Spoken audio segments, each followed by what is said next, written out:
Under the faint buzz of fluorescent lights, Grace Halvorsen sat on the edge of her cot, her back straight, her eyes on her boots. The bunkroom was quiet. Her squad mates were still asleep. She laced the boots with methodical tension, knotting each loop with the same grip she'd used since she'd first learned the habit at Lackland. No wasted motion. No sound beyond the lace ends snapping back against leather. The clock read 04:47. Outside, a gust swept dust against the metal walls of the barracks.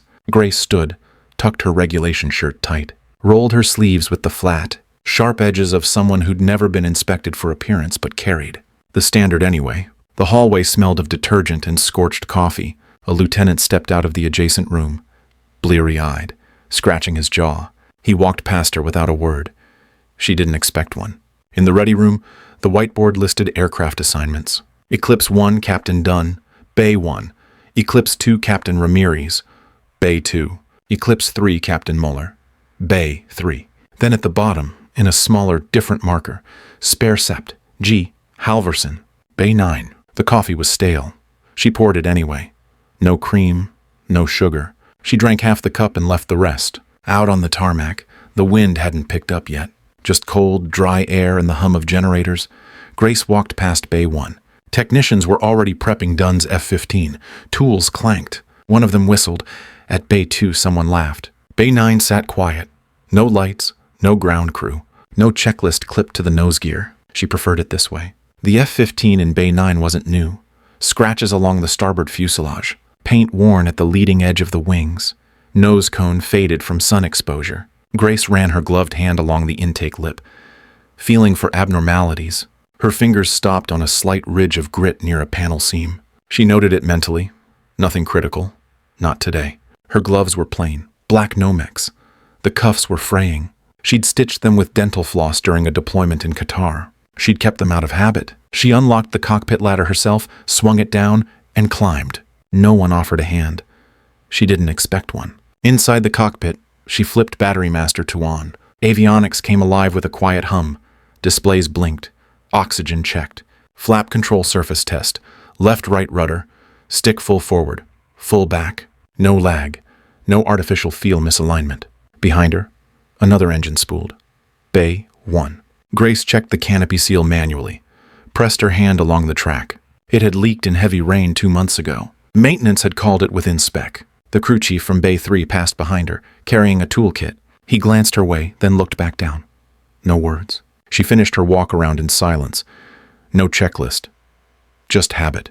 Landing gear hydraulics tight. Flaps notched. No signs of leaks near the struts. She paused under the aircraft, watching fuel shimmer faintly along the belly panel from where they'd overfilled the day before. She grabbed a rag from the tool locker, wiped it clean, dropped the rag back in without a sound. As she walked back toward the ladder, the base loudspeaker cracked once, then went quiet.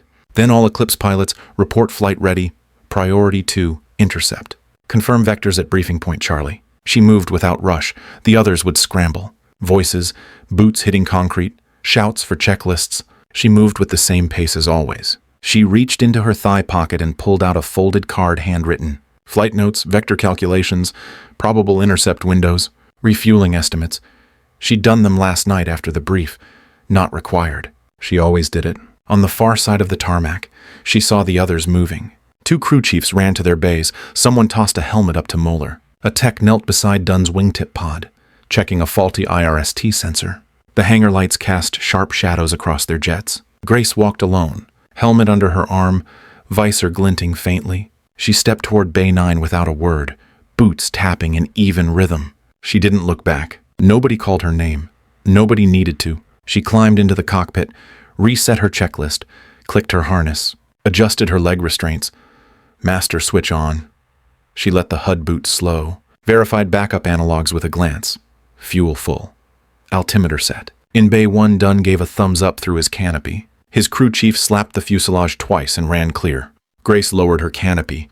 It hissed closed. The radio came to life. Eclipse 1, ready. Eclipse 2, hot. Eclipse 3, standing by. She waited for a second. Let the channel settle. Eclipse spare. Systems green. Nobody answered. She taxied out slow. No lights from her bay. No farewell waves. The sun hadn't risen. The Nevada desert sat cold and blue in the distance. In the rearview mirror of her canopy glass, The hangar receded, its steel frame dim and silent. Grace Halvorsen rolled toward the runway. Quiet. Unnamed. Prepared. The 4 F-15s lifted from the runway in staggered sequence, afterburners flaring against the morning dim. Grace was last. As usual, 30 seconds behind the lead. She banked west, clean through the climb, holding altitude on command.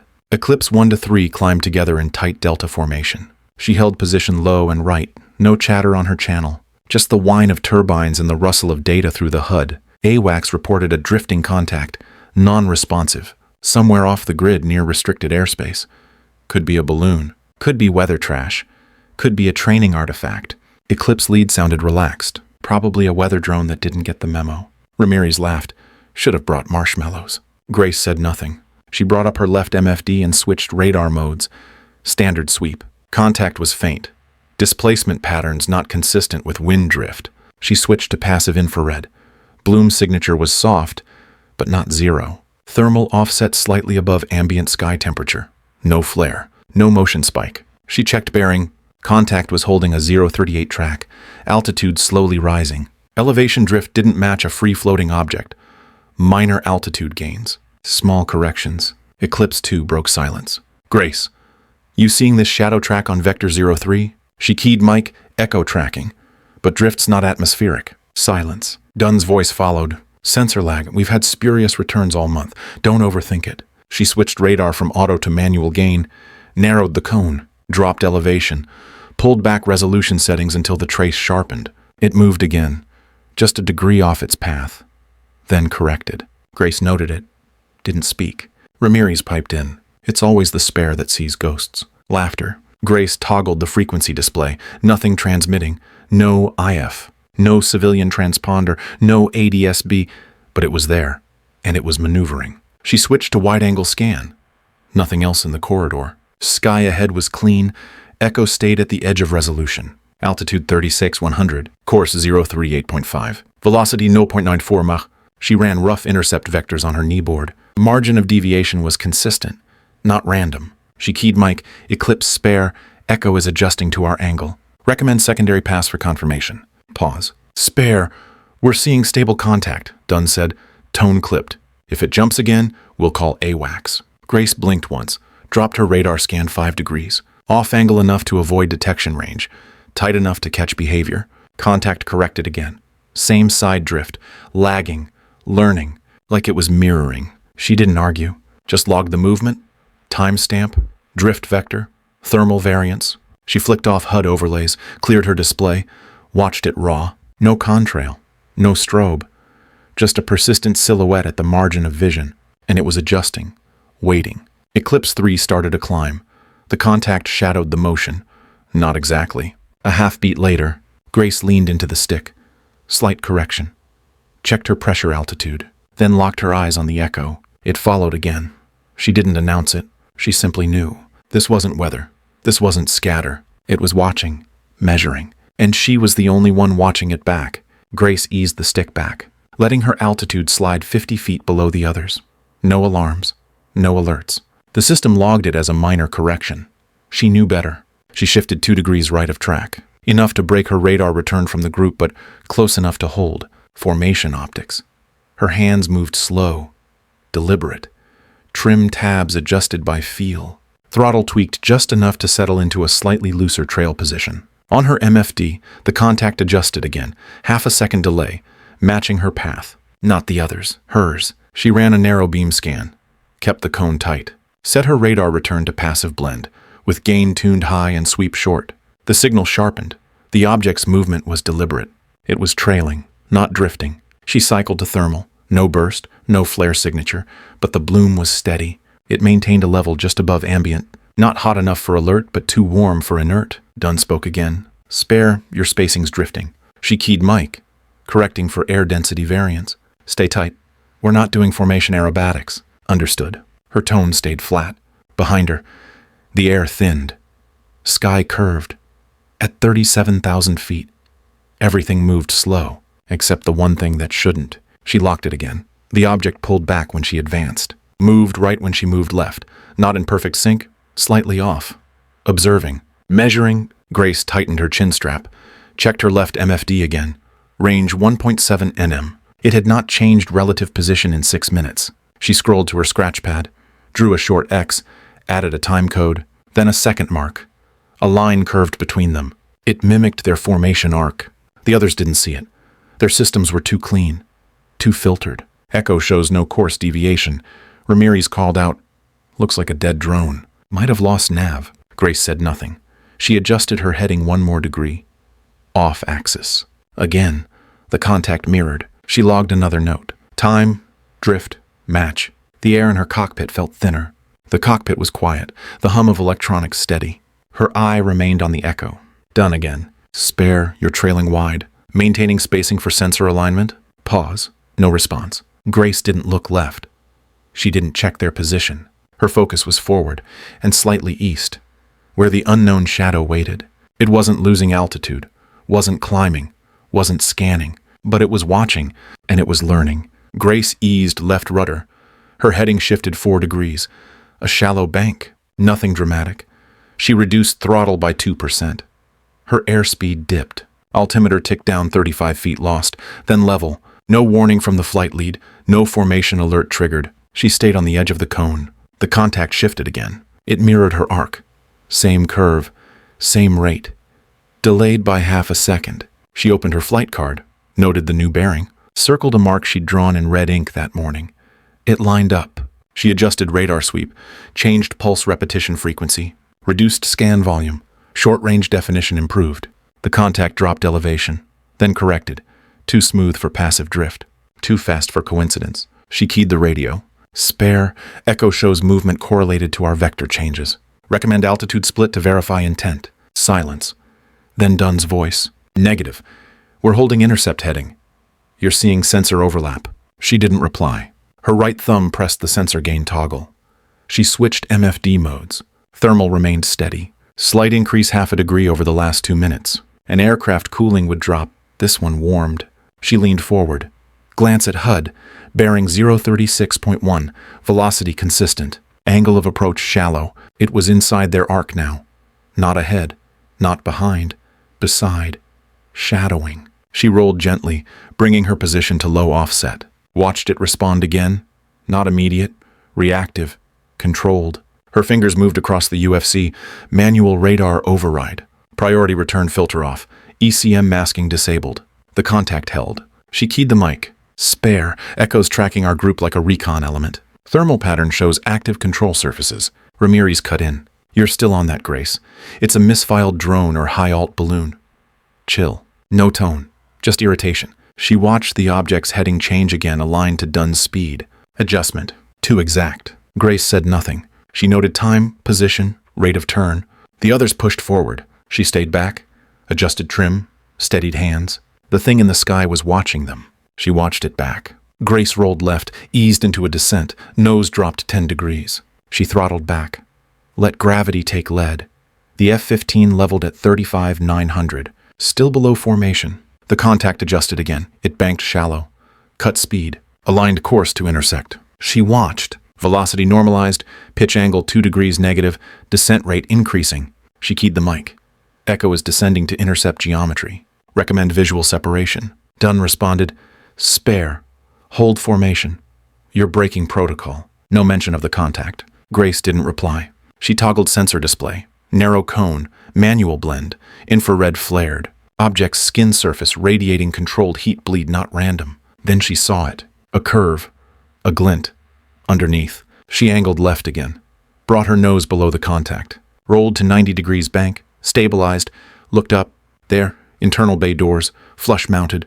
No hard points on wing. No civilian markings. No transponder. No strobes. She keyed mic, voice flat. Spare has visual on weapons bay. This is not passive surveillance. Negative. Dunn snapped. Return to flight position now. Final warning. She cut the mic. She didn't cut speed. Throttle forward. Stick forward. The Eagle dropped, 400 feet below formation. The object continued its arc. Still pacing the lead flight. Still silent. Grace flared at 35,000. Leveled wings. Set heading 38 degrees. Matched trajectory. She switched frequencies. Tertiary band. AWACS silent. No jamming. Just no one looking. She slid beneath the object. Slight climb. closed distance, stayed in at 6 o'clock low. No ECM bursts, no radar warning tone, but she saw it now. Sleek, black, aerodynamic in a way the textbooks hadn't shown. Angular fuselage, no tailplanes, engine vents shielded, low radar profile. It moved with intent, calculated, predatory. Grace locked her elbows, trimmed flight, one hand on throttle, one on stick. No twitch. She was no longer part of the intercept. She was the only one flying a mission. Grace throttled forward. Afterburners lit. The F-15 surged, climbing hard through 35,000. Angle of attack increased. G-load spiked. She stayed smooth on the stick. Her helmet visor caught the glare of sun over the canopy rail. Nose up. She punched through a cold layer of high-altitude air. The unknown contact filled her HUD. Close now. Less than 1,000 meters. Off her nose and slightly high. She didn't lock, not yet. The object adjusted instantly. Nose dropped 5 degrees. Throttle increased, she caught it on thermal. Engine core heat flared. She forced it to react. Contact is active, she said on comms. Unknown aircraft changing behavior. This is a responsive system. No reply. Then, suddenly, comms erupted. Confirm visual molar. I'm getting IR flare, Ramirez added. Something's cooking in that thing. Grace didn't answer. She cut throttle. Let the F-15 flatten, pulling parallel. The unknown aircraft tried to extend, but it hadn't counted on her angle. It turned hard right. Echoes on maneuvering vector. Dunn shouted, "We've got Fox 2. Ramirez cut in. Missile tone screeched over the channel. Missile away. Grace saw it. The Sidewinder streaked from Ramirez's F-15 contrail sharp in the sky. It tracked clean, then veered. The contact dropped chaff. Flares burst. The Sidewinder missed wide and detonated off-range. Negative lock, stealth shaping, IR masking. She noted it. One more confirmation. She banked left, punched altitude gain, nose to vertical, then quarter roll. Came out level and behind. The contact dove. Speed increased. It knew it had been seen. Brake formation. Dunn snapped. We're in a live intercept. Confirm ID. No transponder, Grace said, her voice flat. Calm. No strobes. Confirm internal bay observed. She toggled her MFD. Master arm on. Weapon select AMRAM. Range 9 NM in closing. She adjusted trim. Spare, do not engage, Dunn barked. She didn't answer. The object dove again, this time rolling into a split S. Grace followed. She adjusted throttle. Stayed above. She checked radar, still no threat tone. It hadn't locked them. Yet. She tapped the stick. Banked. Nose dipped. Target pulled into a high-speed turn. Gravity clamped her to the seat. 4.3 G. Steady hands. Loose neck. She pulled parallel. Closed in.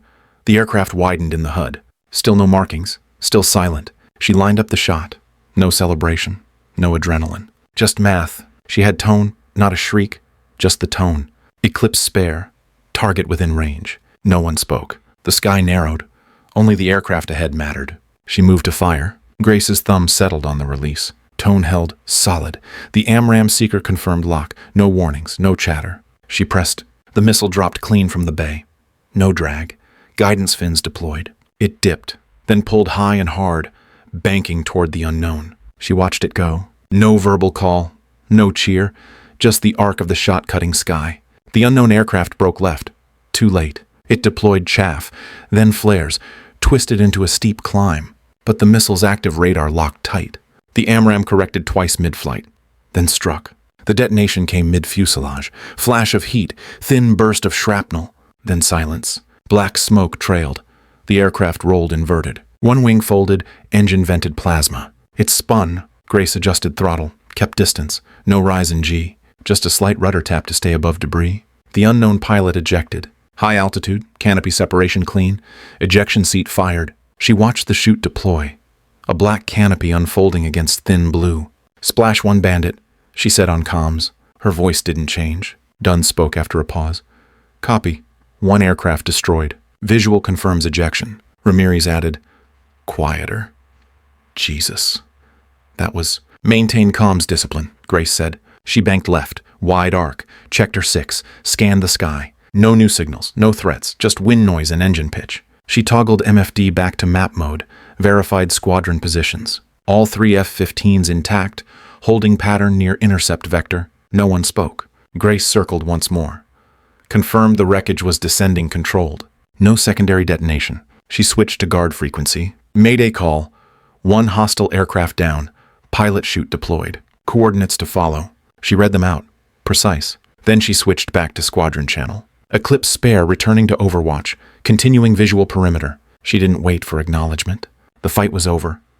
But the silence was just beginning. The debriefing room was dim. Low fluorescence hummed above laminated maps and a row of black swivel chairs. No small talk, no laughter. Grace entered last. She walked to the far side of the table. No one stopped her. No one told her where to sit. Colonel Metcalf stood at the head of the room, his face unreadable, arms folded. Next to him, the intelligence officer tapped a tablet, wore civilian clothes, eyes sharp. Muller looked down when Grace passed. Ramirez straightened in his seat. Dunn didn't move. Let's begin. Metcalf said, Major Dyer, give us the rundown. The intel officer cleared his throat. The downed aircraft was an advanced stealth platform, not civilian. No known NATO signature. Our forensics team pulled serial components mid-fuselage match certain. Structures in JXX variants. He tapped his screen. It was gathering ELINT, passive and active, long-range spectral sweep. Recording intercept protocol, timing, response order, possibly mapping weakness. Silence. He looked at Grace. It was studying you. Ramirez shifted, voice low. She saw it first. Muller added. We all ignored it. Metcalf nodded once. Captain Halvorsen, you deviated from protocol. You engaged without clearance. You destroyed an aircraft operating in contested space. Grace didn't flinch. He glanced at the others. And in doing so, you shut down a 6-month intelligence operation that none of us saw coming. No one responded. The intel officer scrolled his tablet again. Flight logs show she called for vector split, altitude confirmation, radar recheck, all dismissed. Dunn finally spoke, quiet. We were wrong. Metcalf looked at Grace. You logged everything. Sensor pattern, thermal anomalies, manual radar settings. You planned for worst case. You were right. Grace nodded once. Ramirez exhaled. That missile I fired too early. I didn't see the shot. She did. The room was still. Metcalf said nothing more. He turned to the wall map, then back. Next time, he said, we listen. Grace remained standing, shoulders square, face blank. They didn't need her words. Her flight data had spoken for her. Colonel Metcalf stood in the ready room doorway, 2-star general beside him, clipboard in hand. The others waited along the back wall. Ramirez, Muller, even Dunn. Captain Halvorsen, the general said, we're forming a new command. Tactical development, out of Joint Base Andrews. You'll lead the initial team. He paused. You'd have your pick of aircrew. Direct input into doctrine. Aircraft testing. Future ops. She didn't look at the others. How long's the post? 2 years? Could extend? Full promotion path? Major by quarter? Lieutenant colonel within scope? She didn't sit. No. The general blinked. Excuse me. I'm staying with Eclipse. Metcalf straightened. Captain. She looked at him. The squadron's not ready. The system's not ready. That drone made it 23 minutes into our grid without ID. Nobody saw it. She paused. They listen now. That matters. The general exhaled. This is not a small offer. It's not a small problem. She turned to the squadron. We fix it from here. She walked past them. Dunn stepped aside. No handshakes, no salute. Just a choice. She'd already made it. The sky over Colorado Springs was clean. No haze, no wind. Grace stood behind the podium. Service dress pressed. Cap tucked under one arm. Cadets sat row by row in formation, their uniforms perfect, their posture locked. She didn't use notes. You've all passed your evaluations, she said. You've all flown your solo hours. You've cleared academics, sim checks, combat theory. She paused. That makes you pilots. Another pause. Not for effect, just spacing. But that's not the whole job. She scanned the rows. No smile. You'll get orders. You'll get doctrine. You'll get rules. She let the silence settle. Sometimes the rules don't see what's coming. No reaction. Good. If your instincts fire, listen. She looked at the line of cadets in the front row. One wore a flight patch from Nellis. She nodded once. If the pattern doesn't make sense, question it. Another pause. And if the voice doesn't match rank or standard or uniform, that doesn't make it wrong. No sentiment in her tone. Just fact. Your job is the mission. Your job is survival. Your job is each other. She stepped back from the mic. That was it. The commandant approached, thanked her. Cadets saluted. She returned the salute. Walked off the stage. No applause. Just orders completed. Hours later, the base was quiet. Hangar 12 sat open. Floodlights hummed inside. One aircraft on display, F-15C, airframe scarred, serial number painted over. Grace walked toward it. The bay was empty, just the fighter, its gear down, locked in static position. She approached the intake, touched the panel just below the forward fuselage. She stood there. A mechanic entered, stopped short. "Ma'am," he said, voice low. She nodded. He stepped forward, held something in his hand. A new patch, black field, silver border, text across the top, Eclipse Squadron. Beneath it, her motto, "Silence is not absence." He handed it over. She turned it in her fingers once, then placed it in her pocket. No words. She looked back at the aircraft, then walked out, boots echoing against concrete. The hangar door shut behind her, quiet, sealed. Outside, the sky was still clear.